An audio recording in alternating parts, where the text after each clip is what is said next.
Thank you اچھا یہ پہلے تو ایک میں نے مائک اس لیے لیا تھا جب احمد نے ایک بنگلہ دیش کے بارے میں بات کی تھی، تو وہ وڈ سے کہ جی آپ کو پہلے یہ سوچنا پڑے گا، چاہے دس سارکیسٹک وے میں آپ کو بتا رہا ہوں کہ احمد نے کہا ہمارے پاس کیا ہے، دیکھیں آپ کے پاس کیا ہے، مذہب ہے آپ کے پاس جس کو آپ بے دریغ استعمال کرتے ہیں، ہر جگہ پہ یوز کرتے ہیں۔ دوسری چیز آپ کے پاس آپ کی امپورٹ اور ایکسپورٹ کے لیے آپ کے پاس ٹیررزم ہے۔ سو آپ یہ باتیں نہ کریں کہ جی ہمارے پاس کچھ نہیں ہے، ہمارے پاس چیزیں ہیں، یہ ہم جو ویپنز ہم یوز کرتے رہتے ہیں ہر جگہ پہ، inside the country outside the country, یہ ہوتا رہے گا۔ پر ابھی جو اشفاق کی بات ہے، اشفاق سے میں بہت ساری چیزوں سے اتفاق کرتا ہوں کہ جی ہماری پولیٹکس کو چلنا چاہیے، چلتی رہتی تو آج ہم انڈیا کے برابر اگر نہ بھی ہوتے تو کم از کم اس لیول کے پر ہوتے کہ we will achieve something in the world as well like. پر جب تک آپ عمران خان کو ہم کرٹیسائز کرتے ہیں اور اس کو کرتے رہیں گے، پر Imran Khan is a product of army as well like, اور آرمی کی یہ پروڈکٹس جب تک نکلتی رہیں گی اس فیکٹری میں سے، اس کے بچے پیدا ہوتے رہیں گے، یہ ملک اسی طرح چلتا رہے گا۔ سو ہمیں یہ سمجھنا پڑے گا، یہاں پہ میرے ایک بھائی نے تھوڑی دیر پہلے بات کی تھی کہ جی نہیں ایک ہمیں کمیشن بنا دینا چاہیے جو اس کے اوپر کام کیا کرے، وہ حکومتیں چلایا کرے۔ کیوں چلایا کرے یار؟ یہاں پہ عوام کس لیے ہے؟ یہ ملک بنا عوام کے لیے تھا۔ اگر ہم یہ عوام کے تھرو یہ ملک نہیں چلا سکتے تو پھر یہ ملک رہنے کا فائدہ نہیں ہے کوئی بھی۔ یہ اگر عوام کے لیے لیا گیا ہے تو عوام ہی چلا سکتی ہے۔ سو یہ جو پروڈکٹس کی بات آپ کر رہی ہیں، یہ لیکس آتی رہیں گی، سب کچھ آتی رہیں گی، اور ان سب کو ہم سب کو پتہ ہے کہ ان کے پیچھے کون ہے۔ اینڈ اسپیشلی ضلع you are journalist as well, آپ کو شاید تھوڑی بہت زیادہ خبر پتہ چل جاتی ہوں گی کہ جی where they coming from as well, who is the source of A as well.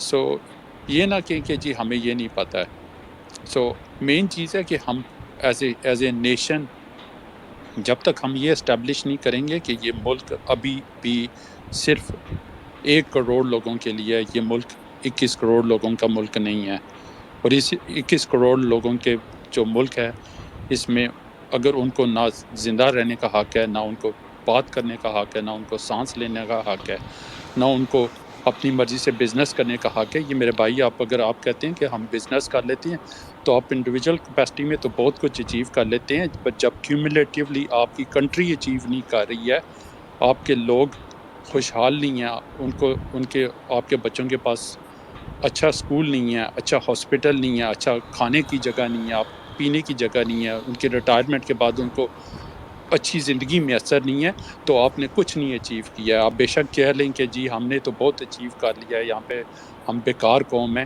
یہ بیکار قوم ہی رہے گی اسی طرح، کیونکہ یہاں پہ اوپر سے ان کو کچھ نہیں مل رہا ہے۔ سو ہمارا دا مین گول ہمیں یہی آئیڈینٹیفائی کرنا ہے کہ وہ جو اس ملک کو ناسور کھا رہا ہے عرصے سے 74-75 سالوں سے، اگر ہم ان سے یہ ملک واپس نہیں لیں گے، ان سے یہ بزنسز واپس نہیں لیں گے، ان کو بیرکوں میں واپس نہیں بھیجیں گے، تو یہ ملک آپ اور ہم یہاں پہ بیٹھ کے آئیڈینٹیفائی 1000 طریقے کر لیں، ہم عمران کو بھی گالی نکالتے ہیں، اس کو گالی نکالتے رہیں گے، ہم دوسرے پولیٹیشنز کو بھی گالی نکالتے ہیں، پر قربانی پولیٹیشنز ہی دے رہا ہے یہاں پہ، قربانی یہاں پہ عوام ہی دے رہی ہے، جب تک ہمیں عوام پولیٹیشنز بھی ہم ہی بنا رہے ہیں۔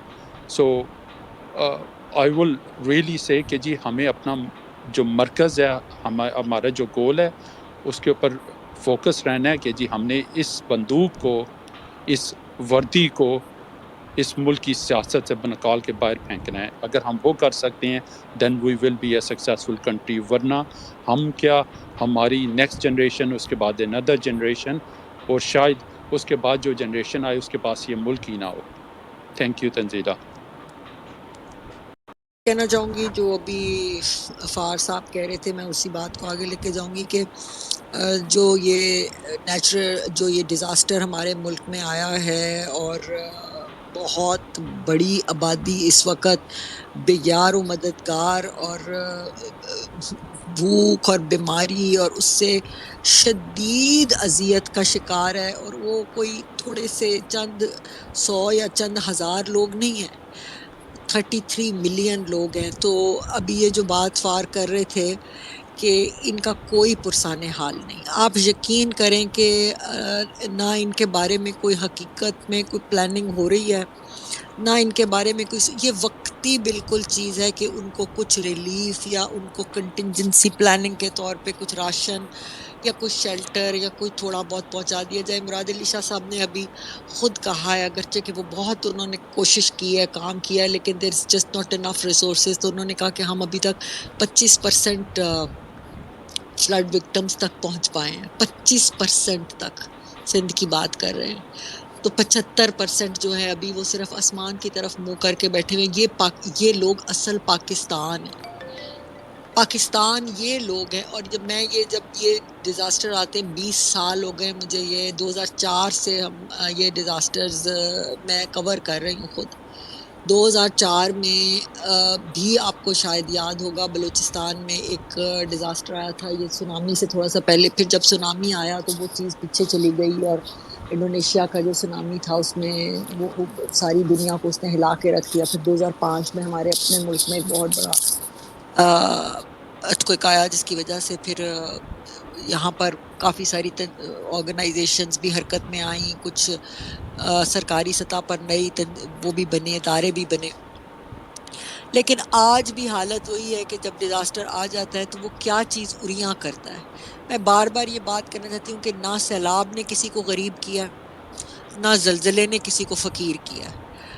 اصل چیز تو یہ ہے کہ وہ لوگ پہلے ہی غریب ترین تھے اور صرف غربت کی لکیر سے نیچے لٹک رہے تھے. یہ سیلاب آتے ہیں تو یہ پاکستان کی حقیقت کو، اس کی انڈر بیلی کو ایکسپوز کر دیتے ہیں. اگر کوئی پوچھے پاکستان کیا ہے، تو پاکستان میں ہوں گے بلینئر بزنس مین بھی ہوں گے جن کے گھروں میں امپورٹڈ نلکے لگے ہوئے ہیں اور امپورٹڈ اٹیلین ٹائلیں ہیں، اور ان کی بڑی بڑی کوٹھیاں ہیں، اور ان کے پاس بڑی بڑی ایس یو وی گاڑیاں ہیں. وہ بھی پاکستان میں ہیں، لیکن ان کی تعداد کتنی ہے؟ اور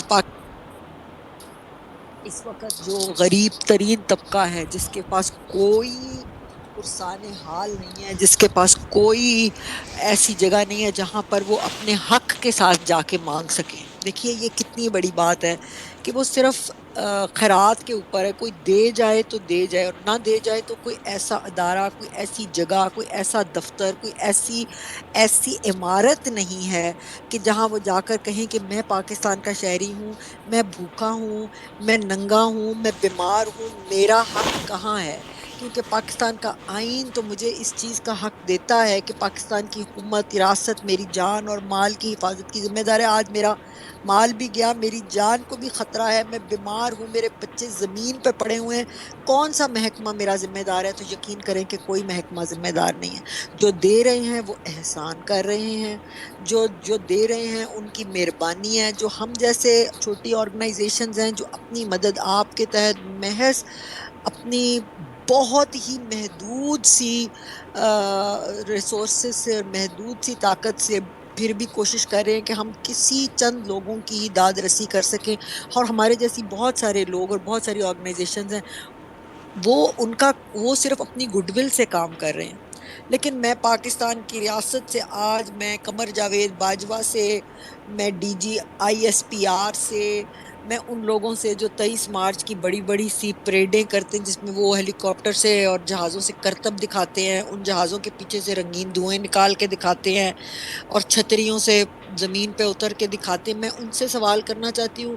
میں ریاست پاکستان کے وجود میں لائی ہوئی حکومتوں سے سوال کرنا چاہتی ہوں، مجھے اس ادارے کا نام بتائیں جو آئین کے تحت دی ہوئے میرے حقوق کو مجھے دینے کا پابند ہے. کسی ایک ادارے کا نام بتائیں. کوئی ادارہ ایسا ہے جو ہمارے ٹیکس پیئر کی منی سے بنا، جہاں پر نورین حیدر یا اشفاق یا کوئی تنزیلہ یا کوئی بھی جا کے کہہ سکے کہ جی مجھے جو حق آئین نے دیے ہیں وہ آپ مجھے کب دیں گے اور کس صورت میں دیں گے، اور آج مجھے ضرورت ہے میری مدد کے لیے؟ ایسا کوئی ادارہ نہیں. آج ہم یہ بات کر رہے ہیں کہ سائفر کی جو کاپی تھی، جو اس کی نقل تھی، جو اس کی فوٹو کاپی تھی، وہ چوری ہو گئی ہے. مجھے بتائیں، تنزیلہ تو چلے ایک سینئر صحافی ہیں، کوئی ہم میں سے ایک بندہ بھی ایسا ہے دل پہ ہاتھ رکھ کے کہے جس کو یہ یقین تھا کہ یہ عمران خان سچ بول رہا ہے اور یہ سائفر واقعی اسی شکل میں موجود ہے اور کیا یہ واقعی سازش ہے؟ ہمیں کیا پتہ نہیں تھا کہ یہ ایک سیاسی چال ہے؟ لیکن ہم آج بھی اسی کو ڈسکس کر رہے ہیں کہ اس نے جھوٹ بولا. آج بھی وہ پھڑپھڑاتا ہوا ایک زخمی پرندے کی طرح چیخ رہا ہے، دھاڑ رہا ہے، اس نے لوگوں کو جانور کہہ رہا ہے، کسی کو گیدڑ کہہ رہا ہے، کسی کو باندر کہہ رہا ہے. کوئی کوئی نورین کوئی صاحبہ ایک سیکنڈ میں آپ کو رکیے گا. مجھے بتائیں کہ ایک ایسا جھوٹ جس کی بنیاد پہ پورے ملک میں کیوس ہے، تو اب اس کو ڈسکس بھی نہ کریں تو کیا نہیں کریں؟ نہیں بالکل اس کو صحیح ہے. انویسٹیگیٹ بھی نہ کریں تو کیا اللہ کی کریں؟ قسم یہ بہت بڑی بات ہے، یہ بہت بڑی بات ہے. بلکہ میں آپ کو اس سے بھی ایک بڑی بات کہہ کے اجازت لوں گی. اس سے بھی ایک بہت بڑی بات ہے، اور وہ بات یہ ہے کہ پاکستان کے اندر جو یہ عمارتیں قائم ہیں، جس کا اسلام آباد میں نام ہے پرائم منسٹر ہاؤس اور پرائم منسٹر سیکریٹریٹ اور پاکستان سیکریٹریٹ، اور یہ بڑی بڑی جو سفید ہاتھی ہیں جن کو جو کروڑوں اربوں روپے کے اس سے تعمیر ہوئی ہیں، یہ محفوظ ہی نہیں ہے. اس کے اندر جو لوگ گفتگو کر رہے ہیں، چاہے وہ آج کا وزیر اعظم ہو، چاہے وہ کل کا، چاہے وہ آنے والے کل کا، وہ اسٹریٹ جیکٹس میں ہیں. ان کی ایک ایک بات کاپی اور وہ کی جا رہی، ریکارڈ کی جا رہی ہے، اور آنے والے وقتوں میں جو استعمال کرنے والے ہیں وہ ان کے منہ پہ مار مار کے کہہ رہے ہیں کہ تم اس صورتحال میں مجھے بتائیں کہ اگر ایک 100% شفاف الیکشن ہو جائے، 100% in hypothetical situation, in an imaginary situation, 100% شفاف الیکشن ہو جائے، 100% صحیح لوگ آ جائیں، 100% صحیح حکومت بن جائے، جو کہ کبھی نہیں ہونی. There's no such thing as 100% performance. لیکن اگر ایسا ایک ہائپوتھیٹیکل امیجنری سچویشن میں ہو جائے، کیا وہ لوگ کام کر سکیں گے جب انہیں پتا ہو کہ ہر کونے میں، ہر کھدرے میں، ہر میز کے نیچے، ہر غسل خانے میں، ہر خوابگاہ میں، ہر ڈرائنگ روم میں، ہر جگہ پر ہماری گفتگو ریکارڈ کرنے کے لیے بندے کان لگائے بیٹھے؟ اس صورتحال میں تو لوگ باقاعدہ معذور کر دیے گئے ہیں کہ وہ یہ ریاست چلا ہی نہ سکیں، حکومت چلا ہی نہ سکیں. تو یہ خوفناک سچویشن، اور عمران خان نے جو حرکت کی ہے اس پہ جتنی نفرین بھیجی جائے اتنی تھوڑی. اس نے ایک جھوٹا بیانیہ بنایا، ایک میٹنگز، ایک منٹس آف دا میٹنگز کو ایک سازشی خط کا رنگ دیا، اس کو جیب میں ڈالا جو ایک فوٹو سٹیٹڈ کاپی تھی، اس کو لہراتا پھرا، اس میں لوگوں میں نفرتوں سے چلیں اس بات پہ تو لکیریں آپ کھینچی. تھینک یو کریں نا ایجنسیوں کا کہ انہوں نے آپ کے سامنے ایک سچ لا کر کھڑا کیا. اس بات پہ تو کم از کم ان کو اپریشیٹ کریں نا. ہمارے سامنے کیا لا کر کھڑا کیا؟ ہمیں کبھی کوئی وہاں کہ احمد تھا جی ہی وہ نہیں. ایجنسیوں نہ کا کام ہی ریکارڈ نہیں کرتے، ہے، آپ میری احمد جی بات نہ پہ نہ وہ ایجنسیوں کا بھولیں. ریکارڈ کام ہی کرتے، نہیں ہے. نہ آپ کے سامنے سچ آتا.